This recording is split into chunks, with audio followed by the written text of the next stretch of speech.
Hi hello नमस्कार दोस्तों, एक बार फिर से आप सभी का स्वागत है। तो लेकर आ गई हूँ ऑडियो बुक समरी। शुरू करते हैं रॉबर्ट कियोसाकी की book rich dad poor dad से। तो बात ऐसी है कि रॉबर्ट कियोसाकी जो कि इस किताब के लेखक है, उनके दो पिता थे।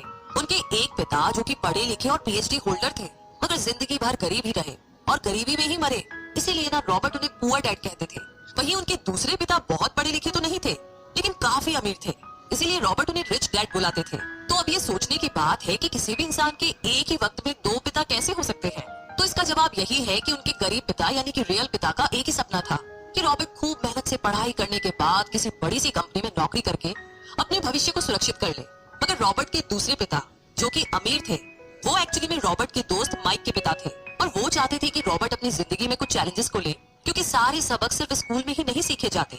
कुछ सबक ऐसे होते हैं जिन्हें इंसान अपनी जिंदगी के तजुर्बों से ही सीखता है। तो स्कूली पढ़ाई सिर्फ आपको अच्छे ग्रेड्स तो दिला सकती है, लेकिन जिंदगी की पढ़ाई बहुत कुछ सिखाती है। बेशक पढ़ाई लिखाई की अपनी अहमियत है, मगर सिर्फ इसके भरोसे बैठ कर के ही सब कुछ हासिल नहीं किया जा सकता। तो चलिए जानते हैं कि एग्जैक्टली हमें क्या करना है और कैसे करना है। उसके लिए पहला प्रिंसिपल कहता है कि अमीर लोग पैसे के लिए काम नहीं करते। सुनने में थोड़ा अजीब है, लेकिन इस लाइन को समझने के लिए ये कहानी आपकी काफी मदद करेगी। तो होता ऐसा ही कि एक आदमी था जिसके पास एक गधा था। जब भी उसे अपने गधे से कुछ मेहनत करवानी होती थी तो वो एक गाजर को उसके सामने लटका देता था। उस गाजर को देखते ही गधा उसे खाने के लालच में काम करता चला जाता था। उसे बड़ी उम्मीद थी कि एक दिन वो उस गाजर तक पहुंच ही जाएगा। अभी उस आदमी के लिए तो एक अच्छी खासी तरकीब बन गई काम करवाने की, मगर बेचारे गधे को कभी भी वो गाजर नहीं मिल पाई। अब पूछिए क्यों? क्योंकि वो गाजर बस एक छलावा है। बहुत से लोग ठीक उस गधे की तरह ही होते हैं। वो मेहनत पर मेहनत किए चले जाते हैं इस उम्मीद में कि एक दिन वो अमीर बन जाएंगे, मगर पैसा उनके लिए महज एक सपना बन के रह जाता है। इस सपने के पीछे भागने से आप उस तक कभी नहीं पहुंच सकते। तो पैसे के लिए काम करने की बजाय पैसे को अपने लिए काम करने दीजिए। जब आप अमीर बनना चाहते हैं तो सिर्फ पैसे कमाने के लिए काम ना करें, क्योंकि जिस तरीके से हम अमीर बनने की राह में कदम बढ़ाते हैं, हमारा डर और लालच हम पर हावी होने लगता है कि कहीं हम गरीब के गरीब ही ना रह जाए। बस इसी डर से हम और ज्यादा मेहनत करने में जुट जाते हैं। फिर हमारा लालच हम पर हावी होने लगता है। हम उन सारी खूबसूरत चीजों की कल्पना करने लगते हैं जो पैसे से हासिल की जा सकती है। अब यही डर और लालच हमें ऐसे चक्कर में उलझा देता है जो कि कभी भी खत्म नहीं होता। तो हम अब और मेहनत करते हैं कि और ज्यादा कमा सके, और फिर हमारा खर्च भी उसी हिसाब से बढ़ने लगता है। तो इसी को अमीर डैड रैट रेस कहते हैं। अब इसका नतीजा ये हुआ कि हम पैसे कमाने के लिए हद से ज्यादा मेहनत करते हैं, खर्च करते हैं, और ये एक ट्रैप है, यानी कि ये एक जाल है। और आपको लालच और डर का ये ट्रैप अवॉइड करना है, क्योंकि हम में से ज्यादातर लोग जो अमीर होना चाहते हैं वो इसी ट्रैप का शिकार हो जाते हैं।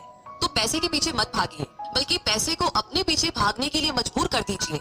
आपकी नौकरी लगी है तो आप काम पर ये सोच करके मत जाइए कि हर महीने आपको एक पेचेक लेना है, क्योंकि वो पेचेक आपके सारे बिल्स मुश्किल से ही भर पाता है। वैसे ये हर महीने की कहानी बन जाती है। फिर तंग आकर के आप कोई दूसरी नौकरी ढूंढ करके और ज्यादा मेहनत करने लगते हैं, लेकिन तब भी आप पैसे के लिए ही काम कर रहे होते हैं, और यही वजह है कि आप कभी भी अमीर नहीं बन पाते। सच का सामना कीजिए। आपकी जवाबदेही खुद के लिए है, ना कि दूसरों के लिए। तो आपके जो भी सवाल है वो आप खुद से पूछिए, क्योंकि उनका जवाब सिर्फ आपके ही पास है। क्या आप सिर्फ इसलिए काम कर रहे हैं कि आपकी जिंदगी में सिक्योरिटी रहे, एक ऐसी नौकरी जहां से आपको निकाले जाने का कोई डर ना हो, या फिर आप सिर्फ दो पैसे कमाने के लिए काम करते हैं और आपको लगता है कि एक दिन आप इस तरीके से अमीर हो जाएंगे? क्या बस यही आपको सेटिस्फाई करने के लिए काफी है? अगर आपका जवाब हाँ है तो मुझे आपकी सोच पर बड़ा अफसोस है, क्योंकि आपने जो अमीर बनने का सपना देखा है ना, वो कभी पूरा नहीं होने वाला। आप हमेशा गरीबी में ही जिएंगे। लेकिन अगर आपका जवाब ना है तो आपका पहला कदम ये होगा कि सबसे पहले आप अपने मन से डर को हटा दीजिए, क्योंकि ज्यादा पैसा ना कमा पाने का डर और लालच ही आपको बगैर सोचे समझे काम करने के लिए मजबूर करता है, और हमारा यही कदम हमें नाकामयाबी की तरफ धकेलता है। बेशक हम सबके अंदर डर और चाहत की भावना होती है और ये नेचुरल है, लेकिन उन्हें खुद पर इतना हावी ना होने दीजिए कि हम उनके बस में होकर के उल्टे सीधे फैसले लेने लग जाएं। बेहतर होगा कि हम जो भी करें पहले उसके बारे में खूब सोच लें, हमेशा दिल से नहीं बल्कि दिमाग से काम लें। हर सुबह अपने आप से पूछिए कि क्या आप उतना कर पा रहे हैं जितना कि आपको करना चाहिए, क्या आप अपनी पोटेंशियल का पूरा इस्तेमाल कर पा रहे हैं। आम लोगों की तरह सोचना छोड़ दीजिए जो काम सिर्फ और सिर्फ पैसे के लिए करते हैं। ये सोचना छोड़ दीजिए कि मेरा बॉस कम पैसे देता है, मुझे ज्यादा मिलना चाहिए, मैं ना इससे ज्यादा कमा सकता हूँ। एक बात याद रखिए, आपकी परेशानियों के लिए सिर्फ आप जिम्मेदार है, कोई और नहीं। बॉस अगर आपकी सैलरी को नहीं बढ़ा रहा है तो उसे इल्जाम मत दीजिए, टैक्स को इल्जाम मत दीजिए। जब आप खुद की प्रॉब्लम्स की जिम्मेदारी लेते हैं तो सिर्फ आप ही उसका हल निकाल सकते हैं। और यही वो पहला सबक और पहला प्रिंसिपल है जो कि अमीर डैड ने रॉबर्ट को सिखाया। इस सबक का एक पार्ट ये भी था कि अमीर डैड ने उन्हें एक कन्वीनियंस स्टोर में काम करने पर लगा दिया। उन्हें इस काम के कोई पैसे नहीं मिले, वो बस काम करते रहे और इसका फायदा ये हुआ कि वो अपने दिल से काम में लगे रहे और इस दौरान कई नए आइडियाज उनके दिमाग में आते रहे। पैसे को अपने पीछे कैसे भगाया जाए, इस बारे में उन्हें कई विचार मिले। उन्होंने देखा कि उस स्टोर की क्लर्क कॉमिक्स बुक के फ्रंट पेज को 2 हिस्सों में फाड़ देती थी। आधा हिस्सा वो रख लेती और आधा हिस्सा फेंक देती थी। तो देर शाम स्टोर में एक डिस्ट्रीब्यूटर आया करता था। वो कॉमिक्स बुक के ऊपरी आधे हिस्से को क्रेडिट के लिए लेता और बदले में नई कॉमिक्स बुक्स दे जाया करता। तो एक दिन उन्होंने उस डिस्ट्रीब्यूटर से पूछा कि क्या वो पुरानी कॉमिक्स बुक्स ले सकते हैं। वो इस शर्त पर मान गया कि वो उन कॉमिक्स को बेचेंगे नहीं। ये उनके दिमाग में बिजनेस का एक नया आइडिया था। उन्होंने वो पुरानी कॉमिक्स बुक्स अपने दोस्तों और बाकी बच्चों को पढ़ने के लिए किराए पर देनी शुरू कर दी। बदले में वो हर किताब का 10 सेंट किराया वसूल करते थे। हर किताब सिर्फ 2 घंटे के हिसाब से पढ़ने के लिए दी जाती थी। तो असल मायनों में वो उन्हें बेच नहीं रहे थे। उन्हें उस गैराज पर काम भी नहीं करना पड़ा जहाँ से वो कॉमिक्स किराए पर देते थे। उन्होंने माइक की बहन को काम पर रखा जिसके लिए उसे हर हफ्ते $1 दिया जाता। तो एक ही हफ्ते में उन्होंने $9.5 कमाए और इस तरह उन्होंने सीखा कि पैसे को खुद के लिए काम करने दो, ना कि आप पैसे के लिए काम करो। तो इसी के साथ अब आगे है दूसरा प्रिंसिपल जो कहता है कि फाइनेंशियल लिटरेसी क्यों सिखाई जाए। कहने का मतलब ये कि 1923 यानी कि 1923 में एज वाटर बीच होटल शिकागो में एक मीटिंग हुई। दुनिया के बहुत से लीडर और बहुत ही अमीर बिजनेसमैन इस मीटिंग का हिस्सा बने।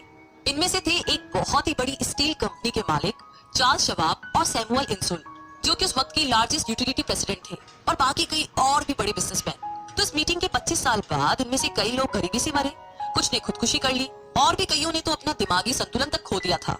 तो असल बात ये है कि लोग पैसे कमाने में इतने मशगूल हो जाते हैं कि वो ये खास बात सीखना भूल जाते हैं कि पैसे को रखा कैसा जाए। आप चाहे जितना मर्जी पैसा कमा ले, उसे बनाए रखना असली बात है। और अगर ये हुनर आपने सीख लिया तो आप किसी भी आड़े टेढ़े हालात, जो अक्सर कहा जाता है कि कोई इमरजेंसी आ गई या कोई अड़ी आ गई या कोई बुरा वक्त आ गया, तो आप उसका सामना आसानी से कर लेंगे। या हो सकता है कि अगर आप ठीक तरीके से प्लानिंग करें तो बुरा वक्त आए ही ना। वैसे लॉटरी में मिलियन जीतने वाले लोग कुछ सालों तक तो मजे से जीते हैं, मगर फिर वापस उसी पुराने हालात में पहुंच जाते हैं। तो अधिकतर लोगों के सवाल होते हैं कि अमीर कैसे बने या अमीर बनने के लिए क्या करें। इन सवालों के जवाब से अधिकतर लोगों को निराशा ही होती है, मगर इसका सही जवाब होगा कि पहले आप फाइनेंशियल लिटरेट बनना सीखें। देखिए, अगर आपको एम्पायर स्टेट बिल्डिंग खड़ी करनी है तो सबसे पहले आपको एक गहरा खड्डा खोदना पड़ेगा, फिर उसके लिए एक मजबूत नींव रखनी पड़ेगी। लेकिन अगर आपको एक छोटा सा घर बनाना हो तो एक 6 इंच कंक्रीट स्लैब डाल करके भी आपका काम चल जाएगा। मगर अफसोस तो इसी बात का है कि हम में से ज्यादातर लोग 6 इंची स्लैब पर एक एम्पायर स्टेट बिल्डिंग खड़ी करना चाहते हैं, और वो ऐसा करते भी है। तो जाहिर सी बात है कि बिल्डिंग टूटेगी ही टूटेगी। गरीब डैड रॉबर्ट से बस यही चाहते थे कि वो खूब पढ़ाई करे, लेकिन अमीर डैड उसे फाइनेंशियली लिटरेट बनाना चाहते थे। ज्यादातर स्कूल सिस्टम बस घर बनाना सिखाते हैं, मजबूत फाउंडेशन नहीं। स्कूली शिक्षा और पढ़ाई की अपनी अहमियत है, मगर असल जिंदगी में यही सब कुछ नहीं है। और इसी के साथ आगे है तीसरा प्रिंसिपल जो कि कहता है कि लायबिलिटीज और एसेट्स के बीच में फर्क समझे और हमेशा एसेट्स खरीदे। वैसे सुनने में ये बड़ी आसान सी बात लगती है ना, लेकिन यही एक नियम है जो आपको अमीर बनाने में मदद करेगा। अक्सर गरीब और मिडिल क्लास लोग लायबिलिटीज को यानी कि जिम्मेदारियों को एसेट समझ लेते हैं, यानी कि अपनी संपत्ति समझ लेते हैं। मगर अमीर जानता है कि असल में एसेट्स होते क्या है और वो वही खरीदता है। अमीर डैड किस यानी कि KISS किस प्रिंसिपल में यकीन रखते हैं, जिसका मतलब है कीप इट सिंपल स्टूपिड। उन्होंने लेखक और उसके दोस्त माइक को यही सिंपल बात सिखाई, जिसकी बदौलत वो इतनी मजबूत फाउंडेशन रखने में कामयाब रहे। इस सीख की यही सिंपल बात है कि लायबिलिटीज यानी कि अपनी जिम्मेदारियों और एसेट्स यानी कि संपत्ति के बीच में फर्क को समझे और एसेट्स खरीदे। लेकिन अगर ये इतना ही सिंपल है तो हर आदमी अमीर होता है ना, मगर यहाँ पर मामला उल्टा है। ये एक्चुअली में इतना सिंपल है कि हर कोई इस बारे में सोचता तक नहीं है। लोगों को लगता है कि उन्हें लायबिलिटीज और एसेट्स के बीच में फर्क पता है, मगर उन्हें सिर्फ लिटरेसी के बारे में मालूम है, फाइनेंशियल लिटरेसी के बारे में नहीं। मतलब ये कि इनकम स्टेटमेंट को प्रॉफिट और लॉस का स्टेटमेंट मानकर चलना चाहिए। इसका सिंपल सा मतलब है कि इनकम यानी कि आपके पास कितना पैसा आया और एक्सपेंस यानी कि आपके पास से कितना पैसा खर्च हुआ। बैलेंस शीट एसेट्स और लायबिलिटीज के बीच बैलेंस बताती है। बहुत से पढ़े लिखे अकाउंटेंट्स को भी ये पता नहीं होता है कि आखिर बैलेंस शीट और इनकम स्टेटमेंट कैसे एक दूसरे से जुड़े हैं। और अगर हम इस बात को समझना चाहे तो एसेट्स वो चीजें होती है जो आपके लिए पैसे कमाने का काम करती है। मान लीजिए आप कोई घर खरीद करके उसे किराए पर देते हैं, तो उसी किराए से आप वो लोन भी चुका सकते हैं जो आपने घर खरीदने के लिए लिया था। अब घर भी आपका हुआ और उससे मिलने वाला किराया भी। इसके उलट लायबिलिटीज आपकी जेब से पैसे खर्च करवाती है। जैसे कि घर खरीद करके उसमें रहने से आपको कोई किराया नहीं मिलने वाला। तो अब आप समझ गए होंगे कि अगर अमीर बनना है तो एसेट्स खरीदिए और गरीब ही रहना है तो लाइबिलिटीज।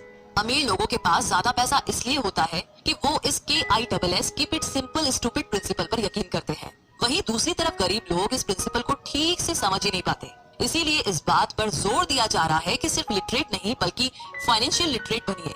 सिर्फ नंबर से कुछ नहीं होता, फर्क तो तब पड़ता है जब आप अपनी कहानी खुद लिखें। अधिकतर परिवारों में देखा गया है कि जो मेहनती होता है उसके पास पैसा भी ज्यादा होता है, मगर उसका फायदा क्या जब सारा पैसा लाइबिलिटीज में ही खर्च हो जाए। तो आइए समझते हैं कि मिडिल क्लास आदमी अपना पैसा किस तरीके से खर्च करता है, और अगर यही उनका तरीका रहता है तो सारी जिंदगी वो मिडिल क्लास ही बनकर रहेंगे, या क्या पता उससे भी नीचे चले जाए। क्योंकि आप देख सकते हैं कि उनका सारा पैसा लाइबिलिटीज यानी कि जिम्मेदारियों में ही खर्च हो रहा है। कभी मोर्टेज, कभी रेंट, कभी car loan, house loan, credit card का बिल, फीस, बिजली का बिल और भी न जाने क्या क्या। उनकी सारी कमाई इसी में खर्च हो जाती है। दूसरी और गरीब लोग हैं जिनकी कोई लाइबिलिटी तो नहीं है, मगर उनके कोई एसेट्स भी तो नहीं होते। वो भी पैसा कमाते हैं, सैलरी पाते हैं, मगर हर रोज के खर्चों में उनका सारा पैसा उड़ जाता है। माना कि एक गरीब आदमी $1000 कमाता है, उसमें से $300 वो अपने छोटे से घर के किराए में खर्च करता है, $200 उसके आने जाने का किराया, $200 टैक्स और $200 खाने और कपड़ों में खर्च हो जाता है। तो अब उसके पास बचा क्या? कुछ भी नहीं। और कभी कभी तो उधार लेकर के भी उसे काम चलाना पड़ता है, जिससे कि वो और भी ज्यादा गरीब हो जाता है। इसके विपरीत अमीर लोग एसेट्स खरीद के रखते हैं, फिर उनके वो एसेट्स उन्हें और पैसा कमा कर देते हैं। उनकी कमाई इस तरह 2 से 4, 4 से 8 होती जाती है। अधिकतर अमीर लोग दिमाग से काम लेते हैं और वो घर लोन पर लेकर उसे किराए पर लगा देते हैं। बिना मेहनत के हर महीने किराया मिलता है, जिससे वो अपना लोन भी चुकता कर लेते हैं। इसे कुछ यूं समझते हैं, आप मानिए कि लोन की इंस्टॉलमेंट $1 है, तो ये अपने घर का $2 किराया वसूल करेंगे, $1 बैंक को देंगे, $1 अपनी जेब में। तो हो गया ना बिना मेहनत के पैसा कमाना। तो एक्चुअली में अमीर डैड और गरीब डैड के बीच बस सोच का फासला है। अपना पैसा कैसे खर्च करें, सिर्फ यही मुद्दे की बात है और कुछ नहीं। 1960 यानी कि 1960 के दिनों में अगर बच्चों से पूछा जाता था कि वो बड़ी होकर क्या बनेंगे, तो सबके पास यही जवाब होता था कि वो अच्छे ग्रेड्स लाएंगे और डॉक्टर बनेंगे, इंजीनियर बनेंगे। तब सबको यही लगता था कि अच्छे ग्रेड्स लेकर के वो बहुत पैसा कमा सकेंगे। हालांकि उनमें से बहुत बच्चे आज बड़े होकर के डॉक्टर बन चुके हैं। बावजूद इसके उनमें से काफी लोग आज भी फाइनेंशियली स्ट्रगल करते नजर आएंगे, क्योंकि उन्हें हमेशा यही लगा कि ज्यादा पैसा कमाने से उनकी सारी परेशानियां दूर हो जाएगी। मगर आज के दौर में ऐसा नहीं है। आज बहुत से बच्चे फेमस एथलीट बनना चाहते हैं, या फिर CEO, या फिर कोई मूवी स्टार या रॉक स्टार, क्योंकि उन्हें पता है कि सिर्फ अच्छी पढ़ाई और अच्छे ग्रेड्स के भरोसे बैठ करके वो करियर में सक्सेस नहीं पा सकते। आजकल फाइनेंशियल नाइटमेयर बहुत आम हो गया है। अक्सर नए शादीशुदा जोड़े ये सोचते हैं कि उनकी सैलरी अब डबल हो जाएगी, क्योंकि दोनों जने कमा रहे हैं। एक छोटे से घर में रहते हुए वो अब बड़े घर के सपने देखते हैं, इसीलिए वो पैसा बचाना शुरू कर देते हैं। इसकी वजह से उनका सारा ध्यान सिर्फ अपना करियर बनाने पर होता है। उनकी कमाई बढ़ने लगती है तो जाहिर है उसी हिसाब से खर्चे भी बढ़ेंगे। तो मुद्दा मामला ऐसा है कि अब जब आप फाइनेंशियल लिटरेट हुए बिना पैसा बनाते हैं या बिना सोचे समझे उसे खर्च करते हैं, तो होता ये है कि आप पहले से भी ज्यादा खर्चा करने लगते हैं। ये एक ऐसा चक्कर है जो फिर से चलता ही रहता है। नए जोड़े ने अब इतना पैसा कमा लिया है कि वो एक बड़ा घर खरीद सके। उन्हें तो यही लगेगा कि वे अब थोड़े अमीर हो गए हैं, मगर असलियत तो ये है कि बड़े घर के साथ उन्होंने नई लाइबिलिटीज भी खरीद ली है। उनके कैश फ्लो में अब प्रॉपर्टी टैक्स का खर्च बढ़ गया है। अब उन्हें एक नई गाड़ी भी चाहिए, फर्नीचर भी चाहिए, सब कुछ नया। उनकी लाइबिलिटीज बढ़ती ही चली जा रही है। और ज्यादातर होता यही है कि इनकम के साथ साथ खर्चे भी बढ़ने लगते हैं। फिर एक दिन अचानक इस सच्चाई का खुलासा होता है, मगर तब तक हम इस रैट रेस में बुरे तरीके से फंस चुके होते हैं। फिर ऐसे ही लोग हमारे लेखक रॉबर्ट के पास आकर के पूछते हैं कि अमीर कैसे बना जाए। अब यही सवाल तो मुसीबत की जड़ है, क्योंकि सबको लगता है कि पैसा ही हर चीज का इलाज है। ये मानना ही एक बड़ी गलती है। उनकी समस्या ये नहीं है कि वो ज्यादा पैसा नहीं कमा रहे, बल्कि ये कि जो कुछ उनके पास है उसे हैंडल कैसे करें। वैसे एक कहावत है जो यहाँ पर लागू होती है, जब तुम खुद को एक गहरे गड्ढे में पाओ तो और खोदना छोड़ दो। क्योंकि ज्यादातर लोग पब्लिक स्पीकिंग से घबराते हैं। मनोचिकित्सक यानी कि साइकियाट्रिस्ट का मानना है कि लोग इसलिए घबराते हैं क्योंकि उन्हें रिजेक्शन का डर होता है और उसे अलग होने का डर होता है। लोग हमारे बारे में क्या सोचेंगे या हम पर वो कहीं हंसेंगे तो नहीं, बस यही सोच करके ज्यादातर लोग पब्लिक स्पीकिंग से दूर भागते हैं। वो वही करना पसंद करते हैं जो सब कर रहे होते हैं। ऐसे लोग खुद को भीड़ का हिस्सा बना करके संतुष्ट हो जाते हैं। आपका घर आपका सबसे बड़ा एसेट है। लोन लीजिए, अरे अब तो प्रमोशन हो गया है, अब तो सैलरी बढ़ गई है, तो नया घर तो ले ही लो। यही सब बातें ना हम लोगों से सुनते आ रहे हैं, और फिर हम भी ना उसी रास्ते पर चल पड़ते हैं, क्योंकि जो सब कर रहे हैं वो जरूर से सही ही होगा। भाई इतने सारे लोग मिलकर के कोई गलती तो नहीं कर सकते ना, ऐसा हम सोचते हैं, राइट। मगर नहीं, ऐसा बिल्कुल भी नहीं है। अमीर डैड ने कहा था कि जापानीज लोग 3 चीजों की ताकत जानते थे, तलवार, कीमती जवाहरात और शीशा। तलवार बाजुओं की ताकत का प्रतीक है, कीमती जवाहरात पैसे की ताकत का, और शीशा खुद के अंदर छुपी हुई ताकत को दिखाता है। और वही हमारी सबसे बड़ी ताकत है, जब आप खुद को जानते हैं। शीशे के सामने अगर आप खुद से सवाल पूछ सकते हैं कि मैं सही हूँ या मुझे भी भीड़ का हिस्सा बनकर रहना चाहिए, तो जो जवाब आपको मिलेगा बस वही आपकी असली ताकत है। तो गरीब और मिडिल क्लास खुद को पैसे का गुलाम बनने देते हैं, इसीलिए वो कभी भी अमीर नहीं बन पाते।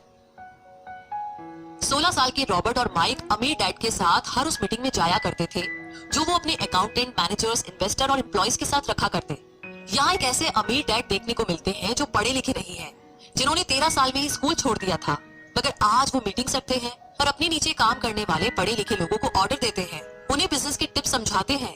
एक ऐसा इंसान जो भीड़ का हिस्सा नहीं बना, जिसने रिस्क लिया और जिसने लोगों की परवाह नहीं की, जिसे ये डर नहीं था कि लोग उसके बारे में क्या सोचेंगे। इन मीटिंग्स का नतीजा ये हुआ कि लेखक और उनका दोस्त दोनों ही स्कूली पढ़ाई में मन नहीं लगा पाए। जब भी उनकी टीचर कोई काम देती थी, उन्हें रूल्स के हिसाब से करना होता था, तो उन्हें एहसास हुआ कि स्कूली पढ़ाई किस तरीके से बच्चों की प्रतिभा को निखरने नहीं देती, उसे दबा देती है। उनकी क्रिएटिविटी को मार कर उन्हें एक सांचे में ढालकर इस समाज का एक मशीनी हिस्सा भर बना देती है। और उन्हें टीचर की इस बात से भी इनकार था कि अच्छे ग्रेड्स लाकर के ही सक्सेसफुल और अमीर बना जा सकता है। वैसे एक दिन रॉबर्ट की अपने गरीब डैड से बहस हो गई। उनके पिता का मानना था कि उनका घर उनके लिए सबसे बेस्ट इन्वेस्टमेंट है, मगर वो एक रेट रेस में भाग रहे थे। उनकी इनकम और खर्चे बराबर ही थे, उन्हें पूरा करने के लिए उनके पास एक पल की भी फुर्सत नहीं थी। यही बात रॉबर्ट उन्हें समझाना चाह रहे थे कि उनके पिता के लिए वो घर एसेट नहीं बल्कि लाइबिलिटी है। घर पर उनके पैसे खर्च हो रहे थे, बदले में मिल कुछ नहीं रहा था। ये बात उनके गरीब डैड नहीं समझ पा रहे थे। तो बस यही फर्क था गरीब और अमीर डैड के बीच में। खैर, उनकी बहस तो चलती रही। उन्होंने अपने गरीब पिता को बताया कि अधिकतर लोगों की जिंदगी लोन चुकाने में ही निकल जाती है। जिस घर को वो खरीदते हैं उसके लिए वो 30 साल तक लोन भरते हैं, फिर एक और बड़ा घर लेते हैं और अपना लोन रिन्यू कराते हैं। अब घर की कीमत भी उसी हिसाब से बढ़ेगी या नहीं, ये निर्भर करता है। कुछ लोग ऐसे भी हैं जिन्होंने घर खरीदने के लिए बड़ी रकम ली थी, जितनी घर की कीमत नहीं थी। उससे ज्यादा कर्ज उनके सर पर चढ़ गया। इसका सबसे बड़ा नुकसान लोगों को ये होता है कि वो बाकी जगह इन्वेस्टमेंट नहीं कर पाते, क्योंकि उनका सारा पैसा उस घर पर लगा है। उन्हें कभी इन्वेस्टमेंट करने का मौका ही नहीं मिल पाता और ना ही वो इस बारे में कुछ सीख पाते हैं। और इसी तरीके से कई एसेट्स उनके हाथों से निकल जाते हैं। अगर इसके बदले लोग सिर्फ एसेट्स पर ध्यान दें तो उनका फ्यूचर कहीं ज्यादा बेहतर हो सकता है। अब उदाहरण के लिए रॉबर्ट की पत्नी के पेरेंट्स एक बड़े से घर में शिफ्ट हो गए। उनका सोचना था कि अपने लिए बड़ा और नया घर लेना एक सही फैसला है, क्योंकि बाकियों की तरह उन्हें भी घर लेना एक एसेट्स लगता था। अगर वो ये जान करके हैरान रह गए कि उस घर का प्रॉपर्टी टैक्स $1000 था। ये उनके लिए एक बहुत ही बड़ी कीमत थी, और क्योंकि वो रिटायर हो चुके थे तो इतना पैसा टैक्स के रूप में भरना उनके रिटायरमेंट बजट के बाहर था। बेशक हम ये नहीं कह रहे कि आप एक नया घर ना ले, बल्कि हम समझाना चाहते हैं कि जितने पैसे से आप एक बड़ा घर लेंगे, उतने पैसे आप किसी एसेट में इन्वेस्ट करें तो बेहतर होगा। आपका एसेट आपके लिए कमाई करेगा और कुछ ही समय के बाद आपके पास इतना पैसा होगा कि आप आसानी से मनपसंद घर ले पाएंगे, और वो भी बिना किसी लोन के। तो अब सवाल ये है कि अमीर और ज्यादा अमीर क्यों होते रहते हैं, वही मिडिल क्लास आगे क्यों नहीं बढ़ पाते?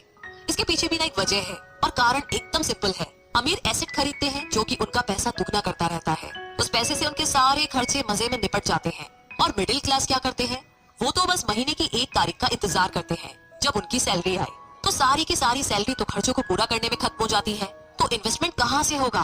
और फिर जब सैलरी बढ़ती है तो उस पर टैक्स भी बढ़ जाता है, और उसी हिसाब से बाकी खर्चे भी, और फिर अंत में वही रैट रेस चलती रहती है। सारा खर्च कवर कर लेंगे। आप वेल्थी तभी बन पाएंगे जब आपके खर्च आपके एसेट्स की ग्रोथ से कम रहे। और इसी के साथ आगे है चौथा सबक, जो कहता है कि अपने काम से काम रखें। दुनिया की सबसे बड़ी फूड चेन मैकडोनल्ड के फाउंडर रे क्रॉक ने एक MBA क्लास में एक स्पीच दी। ये 1947 की बात है। उनकी ये स्पीच बड़ी ही शानदार थी, लोगों को प्रेरित करने वाली। स्पीच के बाद जब MBA क्लास के स्टूडेंट्स ने कुछ वक्त उनके साथ बिताने की गुजारिश की, तो वो उनके साथ बियर पीने चले गए। बातों बातों में रे ने अचानक एक सवाल किया कि क्या आप लोग जानते हैं कि मैं किस बिजनेस में हूँ? अब ये बात तो सबको मालूम थी कि वो हैमबर्गर बेचते थे। इस बात पर वो हंसने लगे और बोले कि उनका असल बिजनेस तो रियल एस्टेट है, क्योंकि मैकडोनल्ड के लिए हर लोकेशन का चुनाव सोच समझकर किया जाता है। जहाँ उसकी फ्रेंचाइजी बनाई जाती है, वो जमीन भी साथ ही बेची जाती है। तो इसका सीधा सा मतलब है कि मैकडोनल्ड की फ्रेंचाइजी खरीदने वाले को वो जमीन भी खरीदनी पड़ती थी। तो इस तरीके से ये एक रियल एस्टेट बिजनेस भी हुआ। यही सबक अमीर डैड ने रॉबर्ट को सिखाया कि अक्सर लोग खुद के लिए छोड़ करके बाकी सब के लिए काम करते हैं। वो टैक्स पे करके गवर्नमेंट के लिए काम करते हैं, वो उस कंपनी के लिए काम करते हैं जहाँ वो नौकरी करते हैं, बैंक का मोर्टेज देकर उसके लिए काम करते हैं। और ये सब इसलिए क्योंकि हमारा एजुकेशन सिस्टम ही ऐसा है। स्कूल हमें एम्प्लॉय बनना सिखाता है, ना कि एम्प्लॉयर। जो आप पढ़ते हैं वही आप बनते हैं। अगर आपने साइंस पढ़ी है तो डॉक्टर, मैथमेटिक्स पढ़ी है तो इंजीनियर, मतलब जो भी आपने पढ़ा है वो आप बने। अब मुसीबत तो ये है कि इससे छात्रों का कोई भला नहीं हो पाता, क्योंकि वो नौकरी और बिजनेस के बीच के फर्क में उलझकर रह जाते हैं। जब कोई पूछता है कि आपका क्या बिजनेस है, तो आपको ये नहीं बोलना चाहिए कि मैं तो एक डॉक्टर हूँ या एक बैंकर हूँ, क्योंकि वो आपका प्रोफेशन है, बिजनेस नहीं। कहने का मतलब ये कि आप जो भी करते हैं उसे अपना बिजनेस बनाइए, नौकरी नहीं। अपनी सारी उम्र दूसरों के लिए काम करके उन्हें अमीर करने में बर्बाद ना करें, बल्कि खुद की जिंदगी को खुशहाल बनाने के लिए काम करें। बहुत से लोगों को इस बात का एहसास बड़ी देर से होता है कि उनका हाउस लोन उनकी जान ले रहा है, और फिर उन्हें लगता है कि जिसे वो एसेट मानने की गलती कर रहे थे, एक्चुअली कभी वो एसेट था ही नहीं। जैसे उन्होंने कार ली तो उससे जुड़े तमाम खर्चे उनकी लायबिलिटीज बन गए। उन्हें पूरा करने के लिए नौकरी जरूरी है, और अगर कभी वो सेफ जॉब उनके हाथों से निकल गई तो उनकी मुसीबतें शुरू हो जाती है। इसीलिए तो हम एसेट कॉलम पर इतना ज्यादा जोर दे रहे हैं, ना कि आपकी इनकम कॉलम पर। और यही फाइनेंशियली सिक्योर होने का सही तरीका है। आप कितने अमीर हैं ये जानने का सही तरीका नेटवर्थ इसलिए नहीं है, क्योंकि जब भी आप अपने एसेट बेचते हैं तो उन पर भी टैक्स लगता है। आपको उतना पैसा नहीं मिलता जितना कि आप सोचते हैं। आपकी बैलेंस शीट के हिसाब से आपको जितना भी पैसा मिलेगा उस पर भी आपको टैक्स देना पड़ेगा। ये किताब आपको कभी ये सलाह नहीं देगी कि आप अपनी नौकरी छोड़े। आप अपनी नौकरी करते रहिए, पर साथ ही एसेट्स भी खरीदते रहिए। और एसेट से मेरा मतलब है सही और असली मायने में एसेट्स। मैं ये नहीं कहूंगी कि आप कोई कार लीजिए, क्योंकि वो मेरी नजर में एसेट यानी कि संपत्ति नहीं है, क्योंकि जैसे ही आप उसे चलाना शुरू करते हैं वो अपनी कीमत का 25% खो देती है। अब किस तरह के एसेट्स खरीदे जाने चाहिए, यहाँ हम आपको कुछ उदाहरण देते हैं।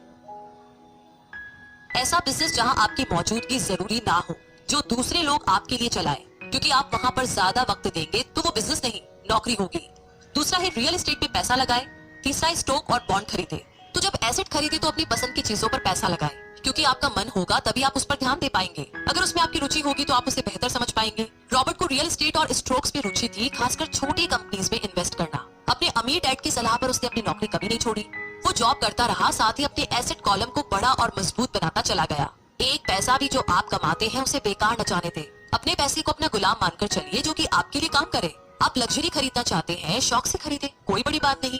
मगर ये ना भूले कि अमीर और मिडिल क्लास में यही सोच का फर्क है।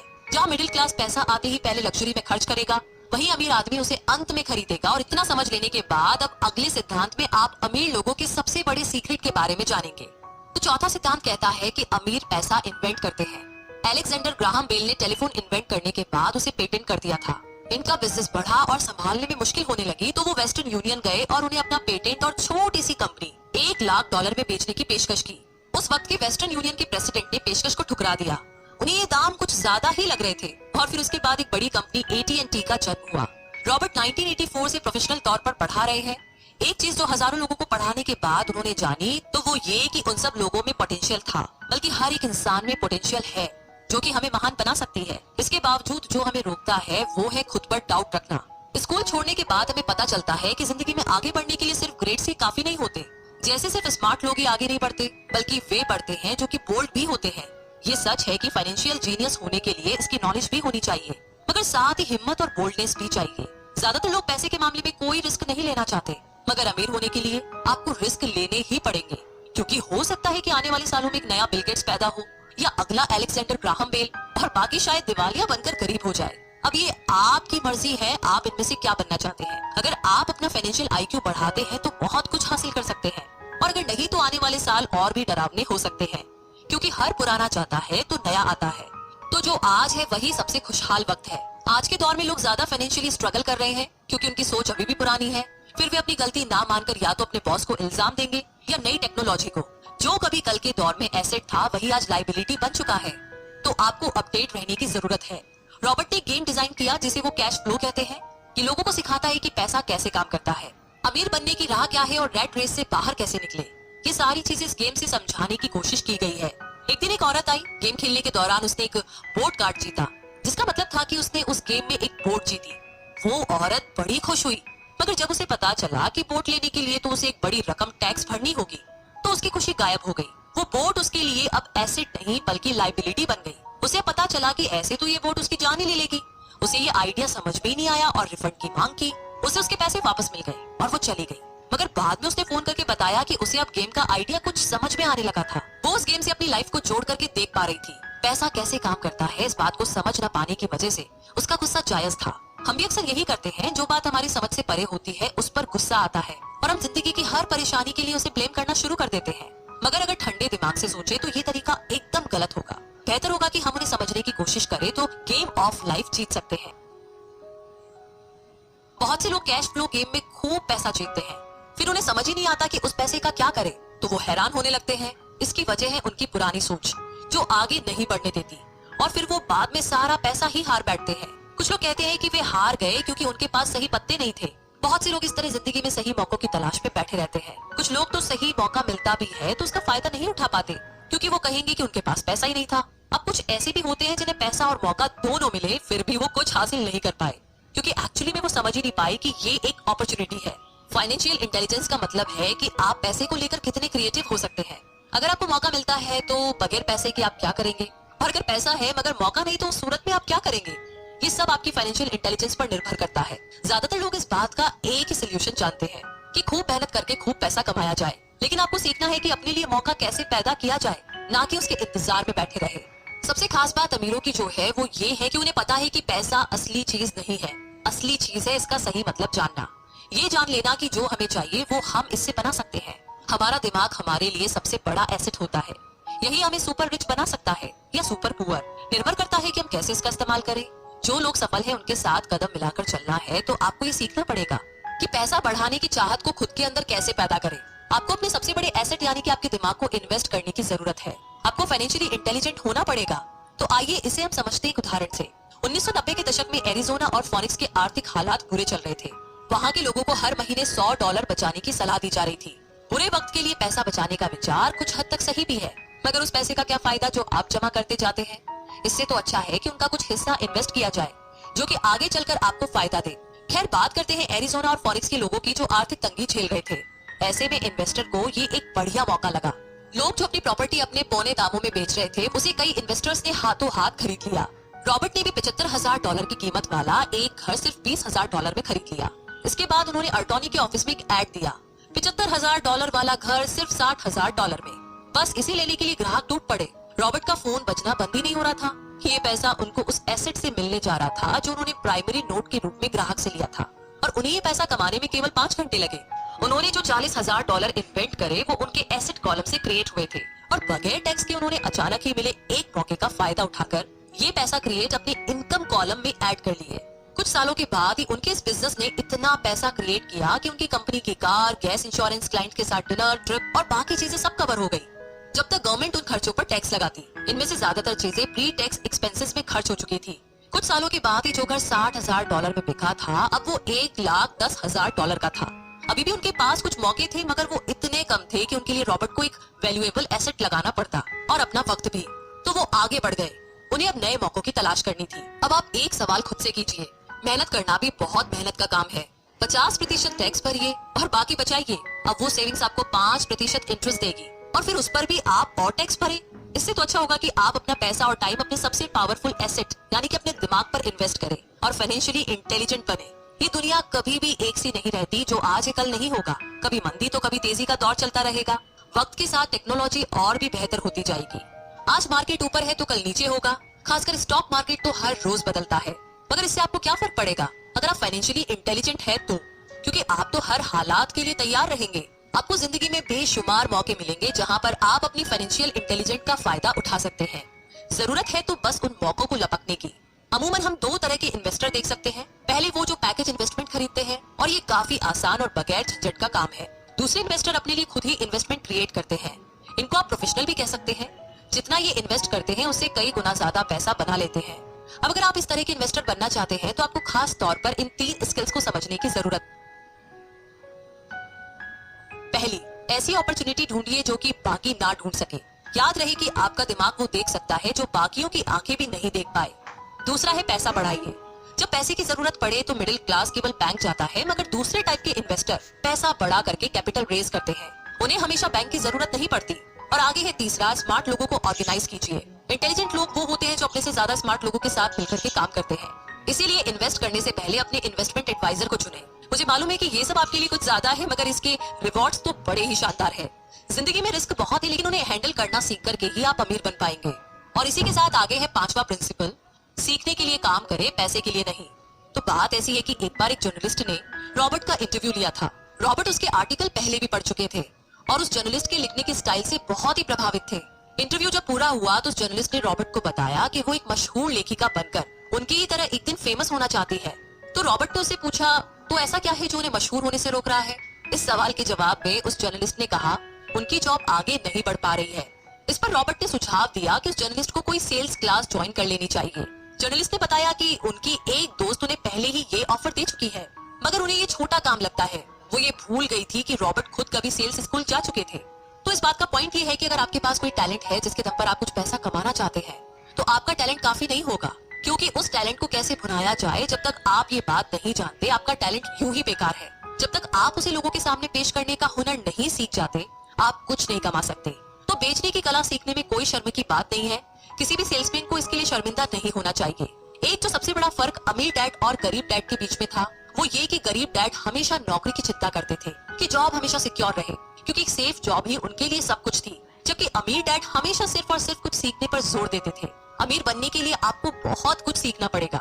इसके अलग पहलू को देखें तो स्कूल हमें रिवॉर्ड करते हैं किसी एक ही खास चीज में महारत के लिए। इसका एक उदाहरण देखिए, जब डॉक्टर मास्टर की डिग्री लेते हैं तो उसके बाद किसी स्पेशल फील्ड में डॉक्टरेट करते हैं, जैसे कि पीडियाट्रिक या कुछ और। मतलब एक छोटे से विषय पर उन्हें बहुत पढ़ना पड़ता है उस फील्ड में महारत के लिए, और यही उनका रिवॉर्ड होता है। ऐसे ही बहुत कुछ जानने के लिए जो थोड़ा बहुत आप सीखते हैं, वो नॉलेज तभी आएगी जब आप अलग अलग कंपनीज के लिए काम करेंगे, दुनिया की अलग अलग चीजों को जानेंगे, चीजें कैसे काम करती है, ये सभी बातें अनुभव करेंगे, तभी आपकी नॉलेज बढ़ेगी। शायद यही वजह थी कि अमीर डैड छोटे रॉबर्ट और माइक को अपने साथ लेकर जाते थे जब वे अपने डॉक्टर, अकाउंटेंट्स, लॉयर या किसी प्रोफेशनल से मिलने जाते। जब रॉबर्ट ने मैरीन कॉर्प्स ज्वाइन करने के लिए अपनी हाई पेइंग जॉब छोड़ी, तो उसके गरीब मगर पढ़े लिखे पिता समझ नहीं पा रहे थे कि रॉबर्ट ने ऐसी शानदार नौकरी क्यों छोड़ी।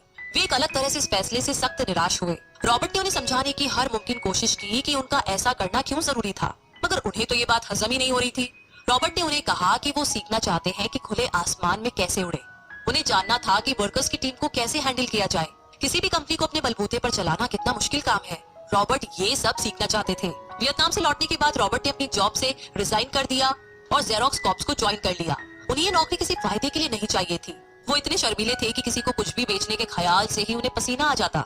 अपनी इसी कमी को दूर करने के लिए उन्होंने जेरोक्स के सेल्स ट्रेनिंग प्रोग्राम की शिक्षा ली। इसके बाद रॉबर्ट ने खुद अपनी कंपनी की शुरुआत की और अपना पहला शिपमेंट भेजा।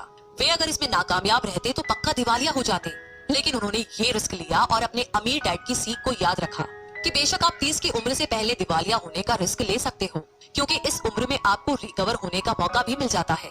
ज्यादातर एम्प्लॉय अपने वर्कर्स को इतना तो पे करते हैं कि वो काम छोड़कर ना जाए, और ज्यादातर वर्कर भी जी फाड़ करके इसलिए मेहनत करते हैं कि वे काम से निकाले ना जाए। इसीलिए तो उन्हें सिर्फ अपनी सैलरी और कंपनी से मिलने वाले फायदों से ही मतलब होता है। इस सोच के साथ उनके कुछ साल तो बढ़िया गुजरते हैं, मगर ये लंबे समय तक काम नहीं करता। तो क्यों ना आप वो सब कुछ अभी सीखें जो आप सीखना चाहते हैं, इससे पहले कि आप कोई एक खास प्रोफेशन अपने लिए चुने, क्योंकि अगर एक बार आपने अपना प्रोफेशन चुन लिया तो आप हमेशा के लिए उसी में बंद कर रह जाएंगे। तो दोस्तों, इसी के साथ ये समरी यहीं पर समाप्त होती है। आप रिव्यू सेक्शन में लिख करके हमें बता सकते हैं कि आपको ये समरी कैसी लगी। अगर आपको हमारी ये मेहनत पसंद आई है तो आप हमें अपना प्यार दिखा सकते हैं।